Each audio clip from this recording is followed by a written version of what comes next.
I'm so glad you're with us today on the Clark Howard Show, because this show is about our mission to serve you with advice and information that empowers you so you make better financial decisions in your life. But today is where you hear where people feel I missed the mark, or gave incomplete answers, or was just plain dumb.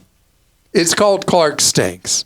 So we're going to have that straight ahead. And also, I want to talk about renting versus buying a home right now across the United States. There's key stark data that you need to know. You might not want to hear, but you need to know. That's coming for you later. But right now, it is time for Clark Stinks. I should have never encouraged you to speak. You must think I'm pretty stupid. You should be ashamed of yourself. Well, maybe I'm wrong. Maybe I'm wrong. Maybe you're right, pal.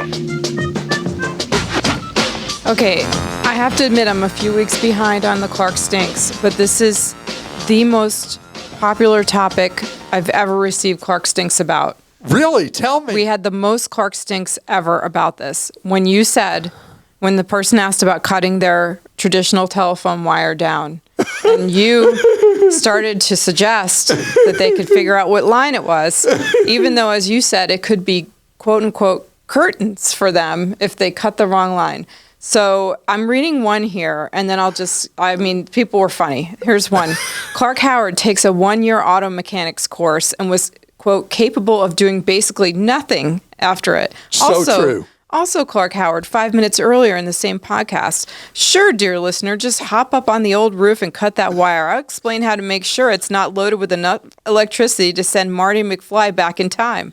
I'll trust Clark on travel deals and shopping at Costco. I'll pass on his expert opinion. Christa was right. Still love you, Clark. Tony. I remember, Christa, when we were doing that segment, and you were looking at me like I was from Mars. Definitely.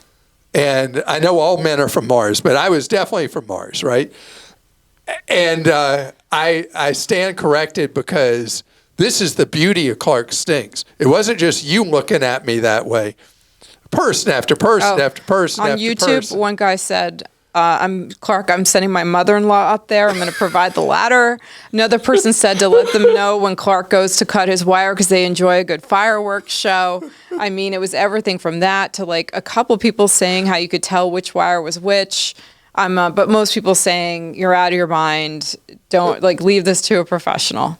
So I stand corrected. Your voices, many voices have been heard. Clark has taken, here's another one. Clark has taken several calls in the last month from pre-college age parents on how to basically hide money from the government and the FAFSA program.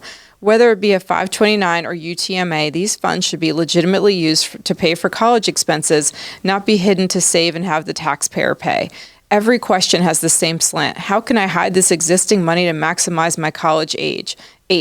This is a moot point in reality, because the only people who receive real college aid are perfect SAT students, merit-based, and legitimately poor people, need-based. No one else receives money. It's all self-pay and loans for the majority of Americans. However, I resent Clark not calling these people out. Thanks, and I predict Grant will out-earn Clark over his lifetime due to the new airline pilot contracts. Jim, thank you. Okay, so let's take Vanderbilt, which was much in the news recently for having the highest college cost of any college in the United States, $101,000 a year. A third of people, I think it is, pay that. The other 2/3, for various reasons, get some form of financial aid, and it's not loans necessarily. It's mostly some kind of partial scholarships, grants, whatever, that lower the cost of their education. So when people fill out the FAFSA, the thing of putting money in a 529, the government is trying with the tax law to encourage people to put money in 529 accounts so that they don't borrow as much money, or their kids don't borrow as much money for college. So by having the preferential system where 529 money in a parent's name doesn't count as heavily towards qualifying for financial aid, was an incentive designed into the law, because otherwise it appeared that people would not save money for their kids' college, and they just worry about it when they got to college. So it is a you're looking at as a moral hazard that people would put money in a 529, where the wisdom of Congress was the opposite, that the moral hazard is not providing people an incentive to save money for their kids' college. Clark, you recently said groceries are 19% higher than pre-COVID. 19%? Clark, by the most conservative measure, groceries are up over 30%. If you consider the grocery shrink rate in packaging, shrinkage, I think they meant in packaging. No, they meant shrink rate. You think? Okay. The number has to be closer to 40%. You would really benefit from questioning the party line news you get from indisputably liberal news sources. You often quote headlines clearly straight from the New York Times and do so without questioning. It's a head scratcher, Beverly. So, Beverly, we don't do politics on this podcast. Money's green. Right. The actual best measurement of food inflation is not the 19 I said, it's 21%. It's not 30, it's not 40. The reason that the inflation is lower than the numbers you said is that what happened during the big run-ups in grocery prices is there were also virtually no discounts on groceries. But the prices are effectively 21% higher compared to 5 years ago because of the price increases that manufacturers put through during the supply chain shortages, and they held on to those increases since. But what's happened is people have changed their shopping behavior, something I want to address again in another podcast soon. What strategies are people using to save money? In short, they're changing where they shop, and they're changing what they buy when they shop. And I'm going to go into that in full detail, but the actual effective cost to the average person is 21% higher from 19 to 24. And you don't think that the shrinkflation... That's all. Shrinkflation's part of it. Okay. It's part of what has driven it up, the 21%. So the 19 was the figure I used. As I've read more, the more proper figure is 21.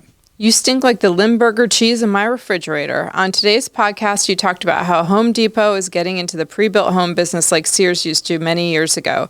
Your lack of research failed to mention that one of the largest home improvement retailers in the Midwest, Menards, has been doing this. This is the second Menards post we've had this year. Has been doing this for at least 10 years, if not longer. You can buy big homes, small homes, homes with big garages, and more.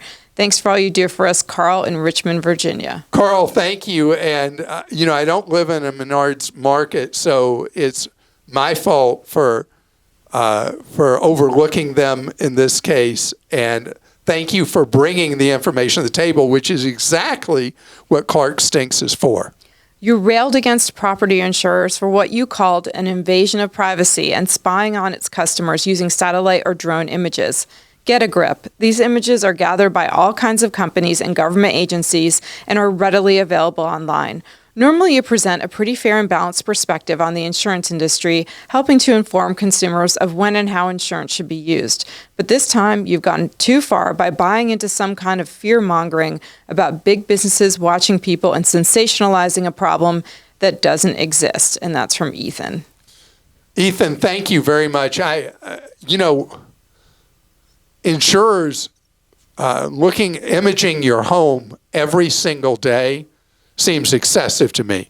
If they did so randomly half a dozen times a year, even once a month, that would seem reasonable to me. But getting digital images and then using AI to assess every single day of the year, which the insurance industry now has the capability to do, and with the capability, more and more insurers are going to do it, to me is excessive.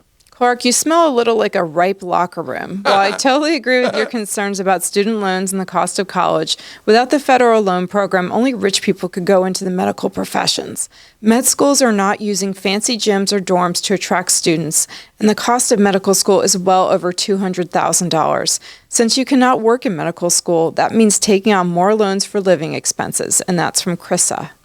Christa, thank you. The graduate school problem for dentistry and for medicine, and there are some other professions as well, that the costs are just the embedded costs of providing the education are so high. I mean, think about what it costs to run a dental school.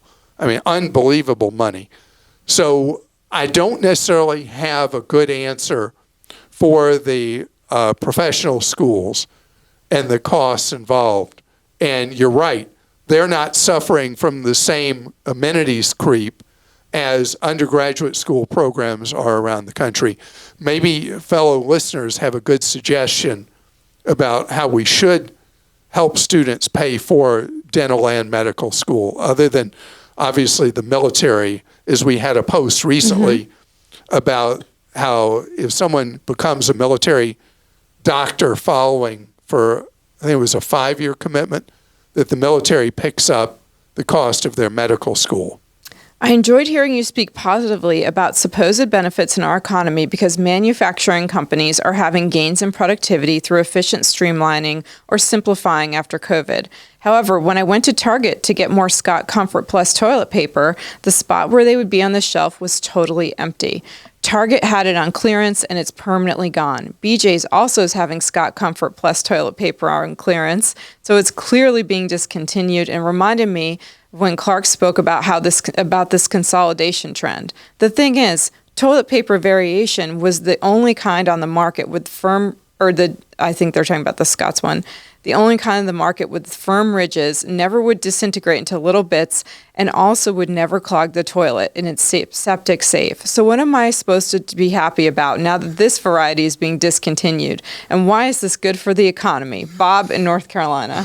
Bob, I'm really sorry about Scott's discontinuing the version of toilet paper. You know, we saw a lot of that with toilet paper. Remember during COVID, there was like a run on toilet paper. People would post on social media, there was toilet paper this place, that place, or the other place. People were desperate to get it, and places were selling toilet paper in 2-roll packs at some stores because it was so hard to get. The reduction in variety is a Darwinian survival of the fittest. And if there's been a style that you really loved and it wasn't selling enough units, manufacturers just aren't going to make them and sell them anymore. And I guess that could have happened with your favorite Scott's toilet paper. But I promise you'll find a variety, a brand from somebody that you're going to be happy with. And the choice of having so many different varieties, at least in this era of American manufacturing, we are not in that era anymore. Toilet paper is very personal. It is very personal. I was looking at Clark's favorite deals. The bulbs at $1 a piece sounded good. We were in Dollar Tree, and they had a 4-pack of Sylvania bulbs for $1.25. Also, 2 packs for $1.25. Your 24-pack will probably last a long time, so maybe you'll save next time, Kevin. A 4-pack for $1.25? You realize that's cheaper than the crummy incandescent bulbs used to be that you burned through so fast and ate up your wallet with electricity bills. That's fantastic.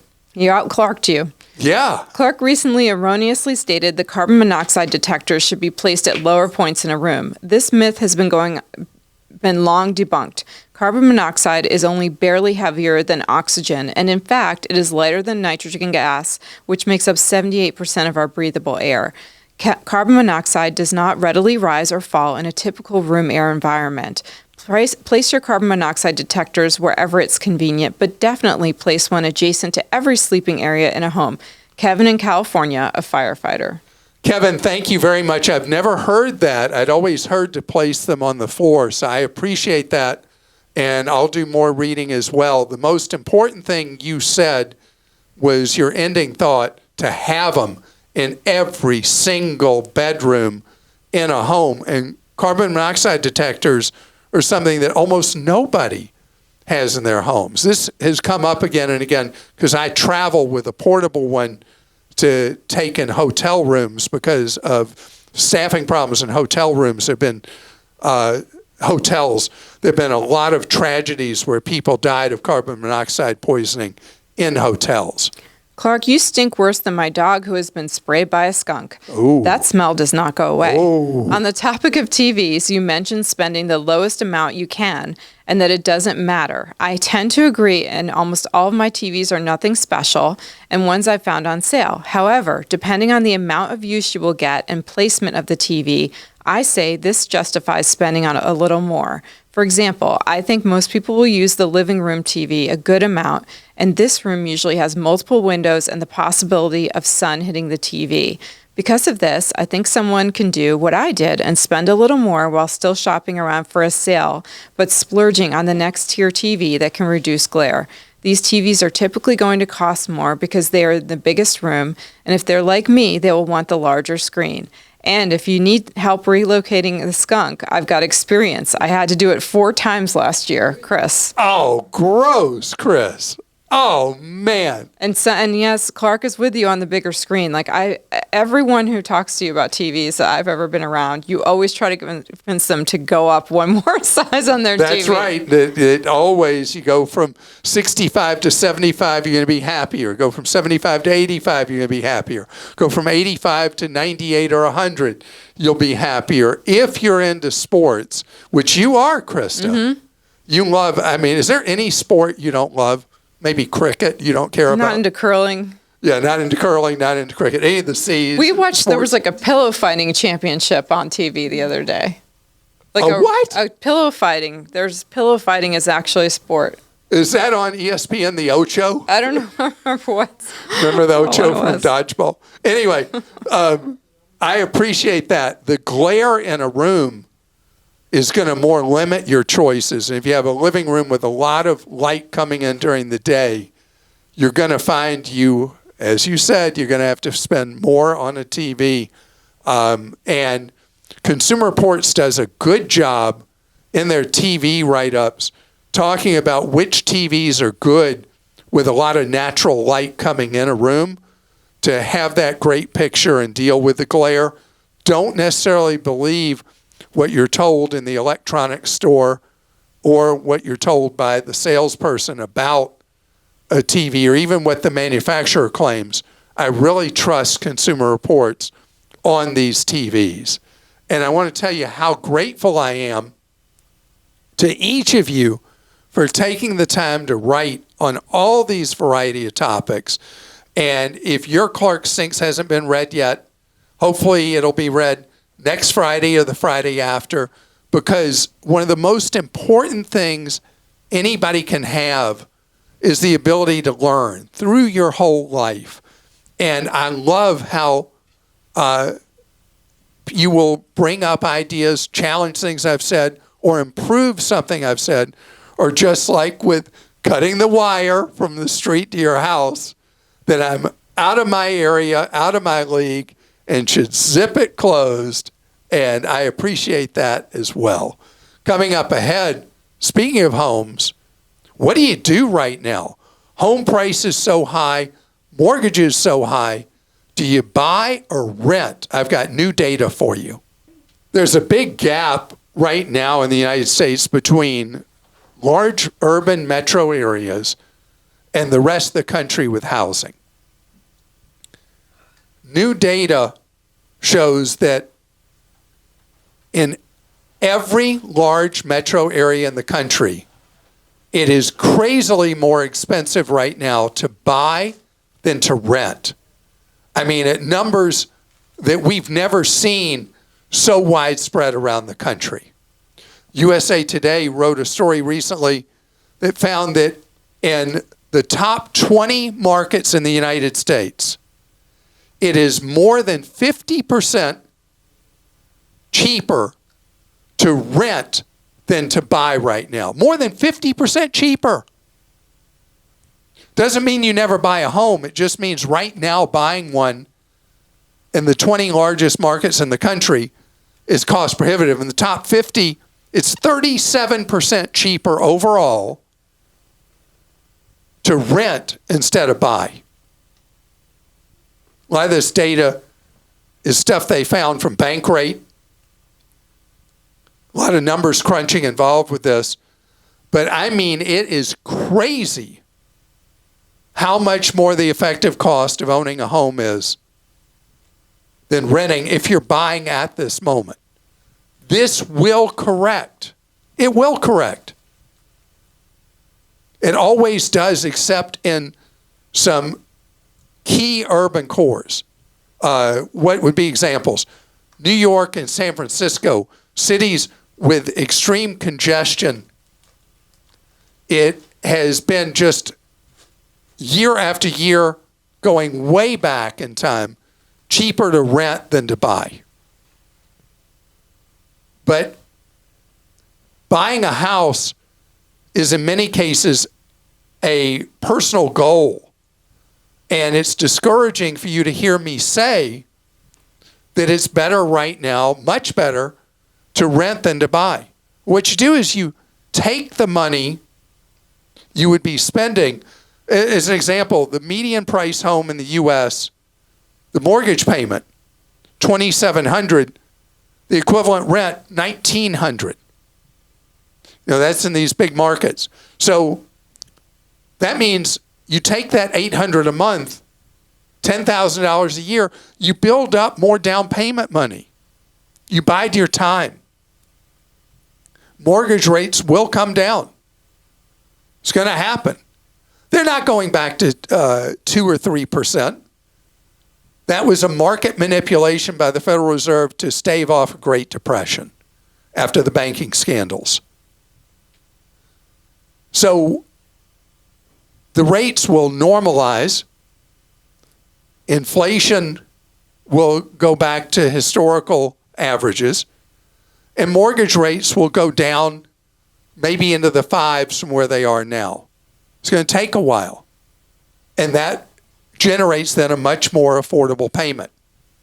So you can look at this a couple of ways. One, if you just don't want to delay and you want to buy a home, know that you are, at least in the current era, overpaying for equivalent rent. And you could make that decision and know that it's only going to be for, 2-3 years till you're able to refi and get that cost significantly down with a much lower mortgage. Or you could bide your time, build up savings for the next 2-3 years, and then you buy. Just know that buying a home is crazy expensive right now in large metros. This is not necessarily true in a lot of smaller communities, and certainly not true in a lot of rural America. But in the largest metros across the country, this is pretty much universally true for now. Okay, we'll go to questions. This was from Jason in North Carolina. How do you recommend keeping track of a private mortgage personally underwritten for one of my children? I'm aware of the IRS rules on APR limits to family, but is there software to keep track of payments other than an Excel mortgage amortization spreadsheet? I want to help my son purchase a home until rates come down when he can take out a mortgage with a lender. I'm a 25-plus year listener. Thanks for the great advice. You never stink. Oh, yes, I do. Yes, I do, Jason. But I appreciate your sentiments on that. So there used to be a website you could pay to handle mortgages. They would even send the bill to your kids. So if your kid was late with the payment, it wasn't you hounding them for the money. I can't find that existing anymore. But there are a number of apps available for family loans. We've not reviewed these apps, so I don't want to give a specific recommendation. But if you use whatever search engine you use, you'll find a number of apps for originating and collecting on a family loan. And and these are usually free because they hope then they're freemium business models hoping to sell you other stuff. These apps will send reminders to pay rent and things like that. Depending on the sophistication of the app, they might handle the debiting of your child's account to get the money every month. And it may be all unnecessary with your child. So you could just use an Excel spreadsheet or one of the apps that just will do an amortization schedule for you for any loan, including one that you privately do to your child. And you're a wonderful parent to do this for your child. Antoine in Virginia says, I found and started listening to your podcast a little over a couple of years ago, right around the time we purchased our forever home. I want to expand our master bedroom and give us a larger bathroom and additional storage space, but that would require adding on to the house. In today's market, with the expenses of parts and labor, would this be a good investment? Our house is all brick. Thanks for all of your advice, and shout out to Nicole, too.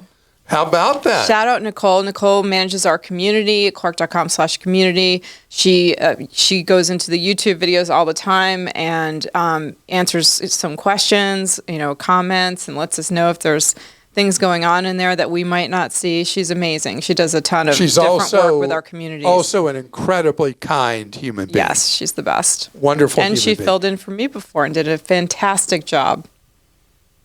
Anyway, go ahead. So with the question about adding on to a home, the labor shortages are no joke. There are clear labor shortages in construction. And the materials costs have actually, in many cases, become much more favorable. We had those terrible, terrible spikes with a lot of construction-related material, appliances, you name it. Those are over, and in fact, many of the prices are back to historical norms. Some are even lower than they were historically. It's one of the areas where the labor costs are ridiculous, but the cost of materials have become much more affordable.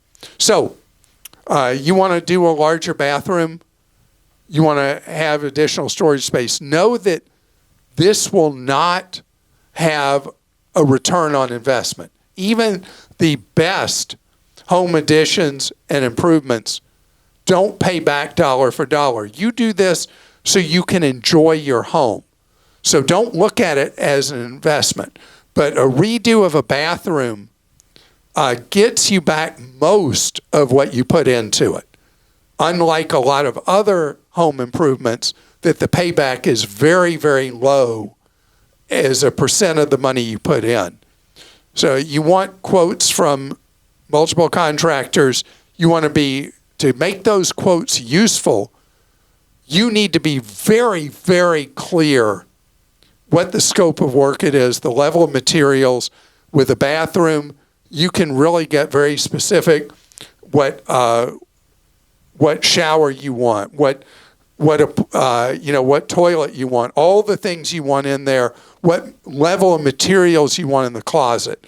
The more specific you are about that stuff, the more real the quotes you'll get will be, the less surprises you'll have from the job.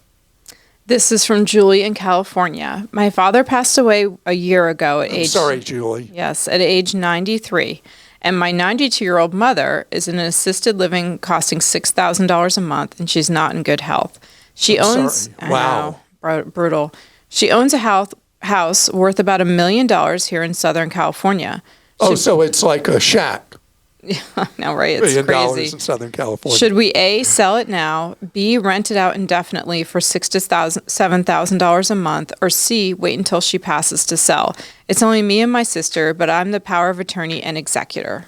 So from a tax standpoint, and with what you've been through, I'm really sorry you lost your dad. I'm so glad he had blessed with such long life to 93. Your mom, 92, again blessed with long life, but deteriorating health.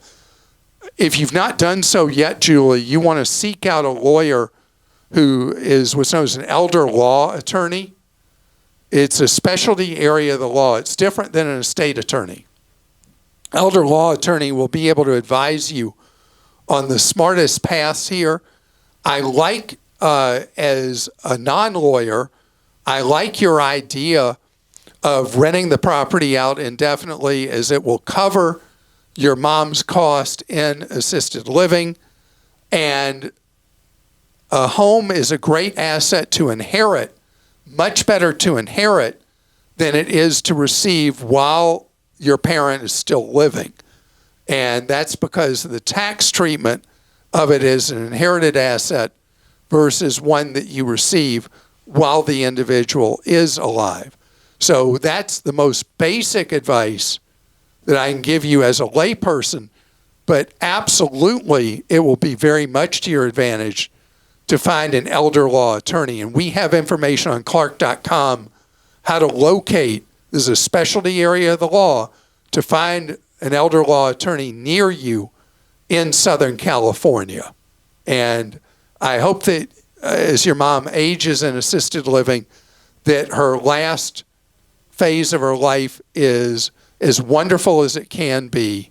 And you're a good daughter to be doing everything you can to provide for your mom as power of attorney, and ultimately for you and your sibling. I assume you own a house. Oh, yeah, you and your sister, that you're there doing this work for your sister, which is tough work to do, to be an executor. And you're a good daughter and a good sister to take on this responsibility. And I want to thank you so much for joining us today. I hope you have an absolutely wonderful weekend.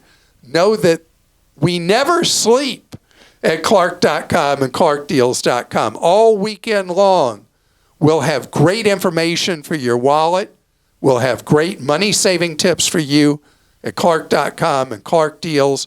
And we'll see you Monday on our next podcast that will come your way chock-a-block full with advice to empower you and help you with that wallet of yours.